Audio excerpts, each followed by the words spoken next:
রাজধানীর প্রাণকেন্দ্রে গুলশান বনানীর মাঝামাঝি গুলশান লেকের তীর ঘেঁষে গড়ে ওঠা এক বিশাল এলাকা করাইল বস্তি। এটি ঢাকার সবচেয়ে বড় অনানুষ্ঠানিক বসতিগুলোর একটি। এখানে মূলত খেটে খাওয়া মানুষের বাস।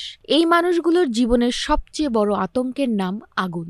মঙ্গলবার সন্ধ্যায় সেই করাইল বস্তিতে ঘটে ভয়াবহ অগ্নিকাণ্ড। প্রায় ১৫০০ ঘরবাড়ি পুড়ে গেছে বলে প্রাথমিকভাবে জানা গেছে। যানজটের কারণে আগুন লাগার প্রায় ৩৫ মিনিট পর ঘটনাস্থলে যেতে সক্ষম হয় ফায়ার সার্ভিসের ইউনিটগুলো। ১৯টি ইউনিট প্রায় ৫ ঘন্টা চেষ্টার পর আগুন নিয়ন্ত্রণে আনে। গেল এক দশকে করাইল বস্তিতে নিয়মিত বিরতিতে অগ্নিকাণ্ডের ঘটনা ঘটছে। এটি প্রায় বাৎসরিক রুটিনেই পরিণত হয়েছে। সবশেষ চলতি বছরের ফেব্রুয়ারিতে অগ্নিকাণ্ডের ঘটনা ঘটে।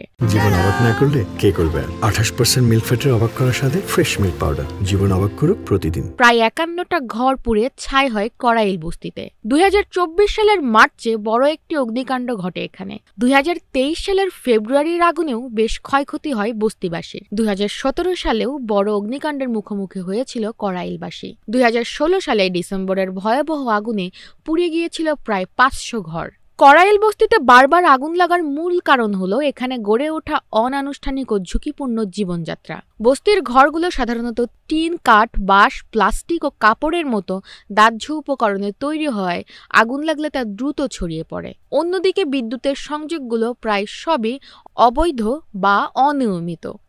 পাতলা তার, পুরনো ইনসুলেশন, খোলা সংযোগ আর অতিরিক্ত লোডের কারণে যে কোনো সময় শর্ট সার্কিট হয়ে থাকে এখানে।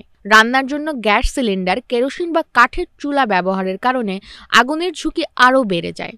এছাড়া করাইলের ভেতরের গলি খুব সংকীর্ণ হওয়ায় দমকল বাহিনী সহজেই ভেতরে প্রবেশ করতে পারে না। পানির ব্যবস্থা না থাকায় আগুন নিয়ন্ত্রণ করাও কঠিন হয়ে পড়ে। একটি ঘরে বহু মানুষ থাকে এবং ঠাসাঠাসি করে একই ঘরে গ্যাস, বিদ্যুৎ, রান্নার উপকরণ সব একসঙ্গেই থাকে। এখানে নিরাপত্তা সচেতনতা একেবারেই কম। ফায়ার অ্যালার্ম, হাইড্রেন্ট বা অগ্নি নির্বাপন সরঞ্জাম নেই বললেই চলে।